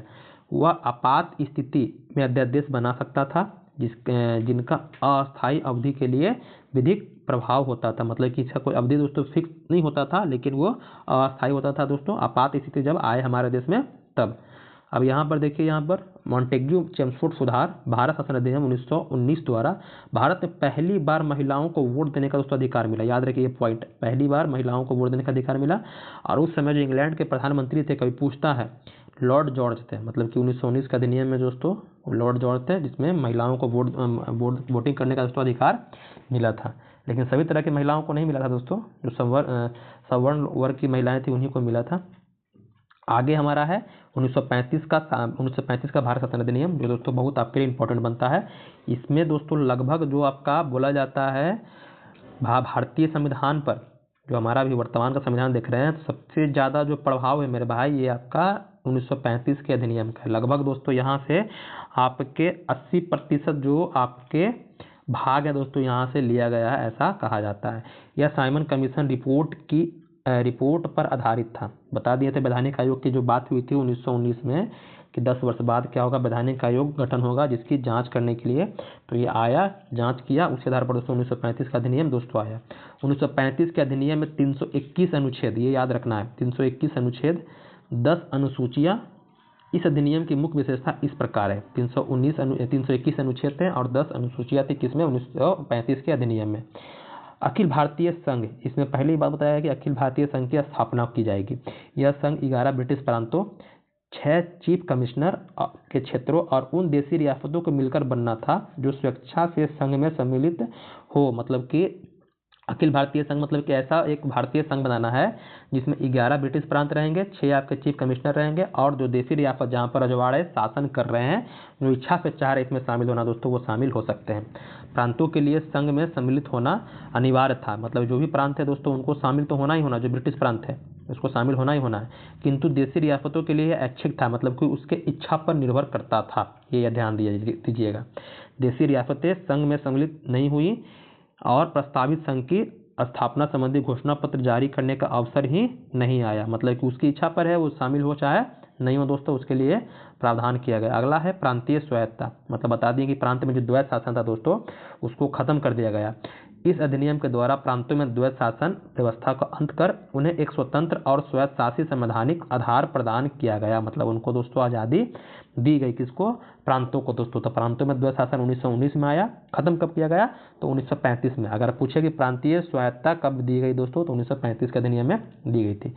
केंद्र में द्वैत शासन की स्थापना, जिस तरह से प्रांत में 1919 में हुआ था उसी तरह से केंद्र में दोस्तों हुआ 1935 में। तो इस अधिनियम में विधायी शक्तियों को केंद्र और प्रांतीय विधानमंडलों के बीच विभाजित किया गया। इसके तहत देखिए 3 सूची बना था, परिसंघ जिसको हम लोग संघ सूची बोलते हैं, प्रांतीय सूची, संवर्ती सूची का दोस्तों निर्माण किया गया था। मतलब केंद्र में द्वैत शासन अगर स्थापित हुआ तो उसके बाद 3 सूचियां दोस्तों बनी, जो भी हमारा वर्तमान संविधान में भी आपको देखने के लिए मिलता है भारतीय संविधान के भाग 7 में दोस्तों। आगे है कि परिसंघ सूची। अब देखिए यहाँ पर क्या है, तो परिसंघ जिसको संघ सूची आप समझ सकते हैं, परिसंघ सूची के विषयों पर परिसंघ विधान मंडल को विधान बनाने मतलब कानून बनाने का दोस्तों अन्य शक्ति था। इस सूची में विदेशी कार्य, करेंसी, मुद्रा, नौसेना, सेना, वायुसेना, जनगणना दोस्तों जैसे विषय रखा गया था। आज भी देखिएगा ये सब विषय दोस्तों किसके पास है, तो संघ सूची के अंतर्गत संघ सरकार के ही पास है। प्रांतीय सूची के विषयों पर प्रांतीय विधान मंडलों को दोस्तों अनन्य अधिकारता थी, यानी इस सूची पर वर्णित विषयों पर प्रांतीय विधानमंडल को कानून बनाने का अधिकार था। जिसमें अभी सूची में कौन आएगा, तो पुलिस, प्रांतीय लोक सेवा, शिक्षा दोस्तों ये क्या है देखिएगा, तो शिक्षा तो पहले था आपका प्रांतीय सूची में, लेकिन अभी दोस्तों संवर्ती सूची में चला गया है। लेकिन ये हम पढ़ा रहे 1935 का अधिनियम, तो इसको 1935 के अधिनियम के अनुसार ही याद रखना है। संवर्ती सूची विषयों पर परिसंघ और प्रांतीय विधानमंडल दोनों विधान बनाने का उसको अधिकार था। संवर्ती सूची के कुछ विषय थे, दंड विधि प्रक्रिया, सिविल प्रक्रिया, विवाह हो गया, विवाह विच्छेद कानून हो गया, ये सब दोस्तों पर आपके संवर्ती सूची में आते हैं। आगे हमारा है कि ऊपर उल्लेखित उपबंधों के अधीन रहते हुए किसी भी विधान मंडल को दूसरे की शक्ति का अतिक्रमण करने का अधिकार नहीं था। मतलब कि अगर आपका चाहे कौन परिसंघ अगर मान लीजिए कि संघ सरकार चाह रहा है कि हम प्रांतीय सरकार का दोस्तों जो विषय उस पर कानून बनाए, तो ऐसा दोस्तों उचित नहीं था, इसमें बता दिया गया था।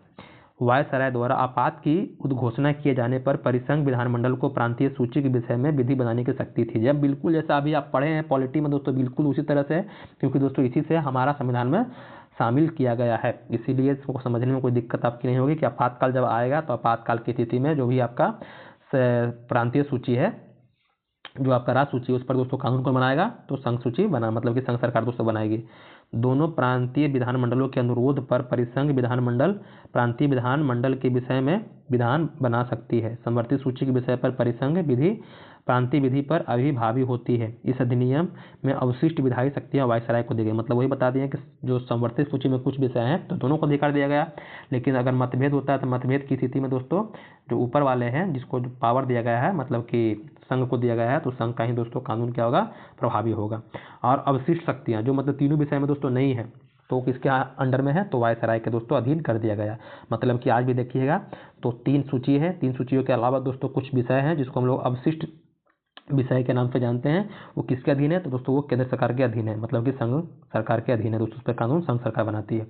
अब इसको लेकर दोस्तों कुछ वक्तव्य आता है किनका, तो नेहरू जी का और अंबेडकर जी का 1935 के अधिनियम को लेकर के क्या आता है, तो नेहरू जी बोलते हैं, दो अपना वक्तव्य दिए थे कि ये गुलामी का अधिकार पत्र है। मतलब कि ये जो 1935 का अधिनियम अंग्रेजों ने लाया है क्या है, गुलामी का एक तरह का अधिकार पत्र है। इसके अलावा एक वक्तव्य और दिए हैं कि एक कार जिसमें ब्रेक तो है पर इंजन नहीं है, मतलब कि इसमें जो भी प्रावधान दिए गए हैं उसको लेकर के इन्होंने कहा है कि दोस्तों व्यंग मतलब किया कि इसमें क्या है, एक कार है, एक कार की तरह है जिसमें ब्रेक तो है लेकिन इसमें दोस्तों बिना इंजन का ये कार है दोस्तों। अम्बेडकर जी बोलते हैं क्या, तो अम्बेडकर जी बोलते हैं कि मुझे इस आरोप के संबंध में कोई क्षमा नहीं मांगनी है कि संविधान के प्रारूप में गवर्नमेंट ऑफ इंडिया एक्ट 1935 के बड़े भाग को पुनः उत्पादित कर दिया गया है। मतलब कि कह रहे हैं कि हमें कोई दोस्तों इसमें से हमें माफ़ी नहीं मांगना है कि जो अभी आप देख रहे हैं भारत का संविधान, उसमें से जो सबसे ज़्यादा प्रावधान है 1935 के अधिनियम पर दोस्तों हमारे संविधान में शामिल किया गया। आगे है संघीय न्यायालय की व्यवस्था, इसमें क्या है देख लेते हैं। तो इस अधिकार क्षेत्र प्रांतों तथा रियासतों की तक विस्तृत था। मतलब कि प्रांतों में तो था ही था, लेकिन जो रियासत है दोस्तों वहाँ तक दोस्तों इसको विस्तार किया गया था। इस न्यायालय में एक मुख्य न्यायाधीश तथा 2 अन्य न्यायाधीश की व्यवस्था दोस्तों की गई थी। न्यायालय से संबंधित अंतिम शक्ति प्रीवी काउंसिल लंदन को प्राप्त थी। मतलब जो लंदन में उससे बैठा हुआ है प्रीवी काउंसिल दोस्तों उसको प्राप्त था न्यायालय को लेकर के। जैसे हमारा भी देखते हैं जिला कोर्ट होता है, हाई कोर्ट होता है, फिर सुप्रीम कोर्ट होता है। उसी तरह दोस्तों मान लीजिए कि हमारे भारत में संघीय न्यायालय है, इसमें दोस्तों कोई डिसीजन नहीं होता है तो कहाँ होगा दोस्तों, तो प्रीवी काउंसिल जो लंदन में दोस्तों वहाँ पर इसका डिसीजन होगा। आगे है तो संघीय न्यायालय की व्यवस्था याद रखिएगा। अगला है कि ब्रिटिश संसद की सर्वोच्चता। इस अधिनियम में किसी प्रकार का परिवर्तन का अधिकार ब्रिटिश संसद के पास था। प्रांतीय विधानमंडल और संघीय व्यवस्थापिका इसमें किसी प्रकार का परिवर्तन दोस्तों नहीं कर सकता था। मतलब कि अगर कोई कानून को लेकर के है उसमें अगर कुछ परिवर्तन करना है दोस्तों इसके पास कोई अधिकार नहीं है। विधानमंडल और संघीय व्यवस्थापिका को कुछ अधिकार नहीं है। कौन है, तो ब्रिटिश संसद को दोस्तों अधिकार है। भारत परिषद का दोस्तों अंत। इस अधिनियम के द्वारा भारत परिषद का दोस्तों अंत कर दिया गया। जो भारत परिषद दोस्तों निर्माण हुआ था 1858 के अधिनियम में, इसको दोस्तों खत्म कर दिया गया। अगला है कि सांप्रदायिक निर्वाचन पद्धति का विस्तार। इसमें क्या है, जो सांप्रदायिक निर्वाचन पद्धति था उसको विस्तार किया गया। तो संघीय और प्रांतीय व्यवस्थापिकाओं में विभिन्न संप्रदायों के प्रतिनिधि देने के लिए सांप्रदायिक निर्वाचन पद्धति को जारी रखा गया और उसका विस्तार दलित जातियों, महिलाओं और मजदूर वर्ग तक दोस्तों किया गया। मतलब कि और भी दोस्तों विस्तारित किया गया, किसके लिए, तो दलितों के लिए, महिलाओं के लिए, मजदूर वर्गों के लिए दोस्तों ये किया गया। इस अधिनियम में प्रस्तावना का अभाव था। जो अभी देख रहे हैं संविधान में हमारा प्रस्तावना, तो इसमें प्रस्तावना नहीं था। इसके द्वारा वर्मा को दोस्तों भारत से अलग कर दिया गया 1935 का अधिनियम, और ये 37 में दोस्तों क्या होता है आपका अलग होता है। अदन को इंग्लैंड के औपनिवेशिक कार्यालय के अधीन कर दिया गया। जो अदन की खाड़ी का नाम सुनते हो तो वही अदन है, उसको मतलब कि इंग्लैंड के अधीन कर दिया गया।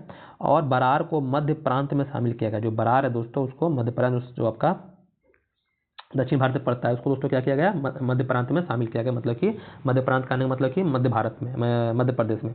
इसके अंतर्गत देश की मुद्रा और साख पर नियंत्रण के लिए भारतीय रिजर्व बैंक की दोस्तों स्थापना की गई। ये 1935 में दोस्तों इसकी स्थापना होती है, याद रखिएगा, रिजर्व बैंक की स्थापना।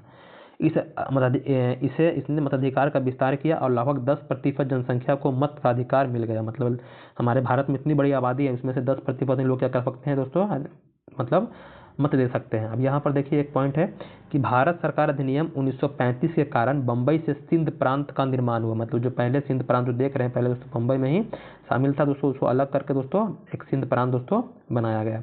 हम लोग आते हैं आगे, आगे भी और प्रावधान दिए गए हैं, उसको थोड़ा देख लेते हैं। 1937-47 का जो अंतिम हमारा है उसको देख लेते हैं, बस थोड़ा सा और समय लेंगे क्योंकि पूरा हम पढ़ाएं, पूरा पढ़ाने पर दोस्तों थोड़ा सा क्लास थोड़ा लंबा होगा ही, तो ये जो पढ़ाएं उसको थोड़ा ध्यान दीजिएगा। जितने भी अधिनियम तो सारी बातें हम बता दिए।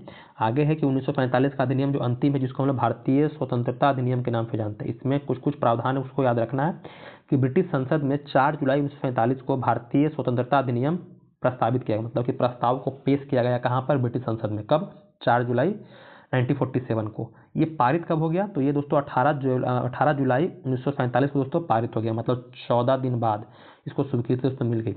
इस अधिनियम में 20 धाराएं थी, मतलब 20 धाराएं मतलब कि समझिए अनुच्छेद थी।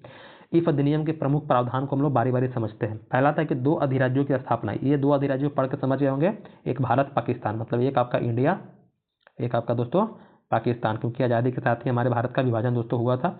तो 15 अगस्त 1947 को भारत एवं पाकिस्तान नामक 2 अधिराज्य बना दिए जाएंगे और उनको ब्रिटिश सरकार सत्ता सौंप देगी। सत्ता का उत्तरदायित्व दोनों अधिराज्यों के संविधान सभा को सौंप जाएगी। मतलब पाकिस्तान का संविधान सभा अलग था, हमारा संविधान सभा अलग था। भारत और पाकिस्तान दोनों अधिराज्यों में एक एक गवर्नर जनरल होंगे, जिनकी नियुक्ति उनके मंत्रिमंडल की सलाह से की जाएगी। संविधान सभा का विधानमंडल के रूप में कार्य करना जब तक संविधान सभाएं संविधान का निर्माण नहीं कर लेती है, जब तक कि वो विधानमंडल के रूप में कार्य करती रहेंगी। मतलब कि विधानमंडल ही क्या करेगा, तो शासन को चलाएगा, इसमें बात की गई। आगे बताया इसमें तब तक विधानमंडल ही शासन कार्य चलाती रहेगी। अगला पॉइंट बताया इसमें कि भारत मंत्री के पद पर समाप्त कर दिए जाएंगे। जो भारत मंत्री के पद समाप्त का मतलब जो भारत मंत्री के पद थे दोस्तों उसको क्या कर दिए खत्म। मतलब कि वो जो भारत मंत्री का मतलब कि भारत सचिव था दोस्तों उसके पद को समाप्त कर दिए जाएंगे। 1935 के भारतीय शासन अधिनियम द्वारा शासन जब तक संविधान सभा द्वारा नया संविधान बनकर तैयार नहीं किया जाता है तब तक उस समय 1935 के भारतीय शासन अधिनियम द्वारा ही शासन होगा। मतलब उसमें जो प्रावधान थे दोस्तों उसको यहाँ पर लागू करने की बात की गई। देशी रियासतों पर ब्रिटेन की सर्वोपरिता का अंत कर दिया गया। मतलब जो भी रजवाड़े क्षेत्र थे दोस्तों उसको खत्म कर दिया गया। इंग्लैंड की अधिकारिता, उनको भारत या पाकिस्तान किसी भी अधिराज्य में सम्मिलित होने और अपने भावी संबंधों का निश्चय करने का दोस्तों स्वतंत्रता प्रदान की। मतलब इसमें कहा गया कि या तो वो भारत में शामिल हो जाए या तो वो पाकिस्तान में शामिल हो जाए, या दोस्तों अपने आप स्वतंत्र भी रह सकते हैं, मतलब कि खुद दोस्तों अपने आप में आत्मनिर्भर रह सकते हैं। इस अधिनियम के अधीन भारत डोमिनियन को सिंध, बलूचिस्तान, पश्चिम पंजाब, पूर्वी बंगाल, पश्चिमोत्तर सीमा प्रांत और असम के सिलहट जिले को छोड़ करके भारत के शेष राज्य क्षेत्र मिल जाएंगे। मतलब जो इसकी हम बात किए मेरे भाई, ये सब किसको मिलेंगे, ये सभी दोस्तों मिलेंगे पाकिस्तान को। आगे है कि सिलहट जिले में, ये लास्ट पॉइंट है इसको समझिए, सिलहट जिले में भारतीय स्वतंत्रता अधिनियम 1947 के प्रवृत्त होने के पूर्व जनमत संग्रह में पाकिस्तान के पक्ष में दोस्तों मत दिया गया। मतलब कि सिलहट जो देख रहे हैं, ये सिलहट दोस्तों क्या हुआ था, जब जनमत संग्रह हुआ था शामिल होने के लिए, किसमें शामिल होइएगा आप, ये बंगाल का दोस्तों एक आपका प्रांत था उस समय। अभी वर्तमान में ये बांग्लादेश का है। किसका है दोस्तों, ये आपका बांग्लादेश का एक प्रांत है, ये भी ध्यान दीजिएगा, बांग्लादेश का है। तो जब यहाँ पर दोस्तों हुआ था आपका चुनाव हुआ था, चुनाव में दोस्तों क्या हुआ, यहाँ पर इसको बोला गया किसमें शामिल होने के लिए, तो इन्हें दोस्तों पाकिस्तान के पक्ष दोस्तों अपना वोट दिया, कहा कि हम पाकिस्तान में दोस्तों शामिल होंगे, इसलिए उसको पूर्वी बंगाल में दोस्तों शामिल किया गया था। मतलब पूर्वी पाकिस्तान में इसको शामिल किया गया था, जो अभी वर्तमान में दोस्तों क्या है, तो अभी बांग्लादेश का ये हिस्सा दोस्तों है। तो ये भी पॉइंट आप याद रखिएगा। बाकी ये वाला है, अगला चैप्टर हम आगे दिन पढ़ाएंगे। तो ये क्लास दोस्तों कैसा लगा, बिल्कुल हम लोग 1773 से आपको बताएं, एक भी दोस्तों एक नहीं छोड़े, एक भी पॉइंट नहीं छोड़े, पूरी हम शिद्दत से दोस्तों को पढ़ाएं, ईमानदारी से पूरे वीडियो को देखिएगा। वीडियो देखने के बाद आराम से दोस्तों कोई भी पॉइंट अगर दिक्कत किया होगा आपको समझने में तो हमें कमेंट करके बताइएगा। बीटो पावर क्या है, देश क्या है, सारी चीज़ों के बारे में दोस्तों बता दिए आपको। बाकी तैयारी दोस्तों अच्छे से करते रहिएगा। कोई दिक्कत हो, परेशानी हो, टेलीग्राम चैनल पर जुड़ करके वहाँ पर दोस्तों आप हमें हमसे साझा कीजिए, क्या किस में परेशानी हो रही है आपको, कोई सब्जेक्ट में हो रही है, ये तो हम आपको डेली बताएंगे कि रिवीजन भी करना है क्यूज के द्वारा, वो हम डेली हमसे बना के आपको भेज देते हैं टेलीग्राम पर।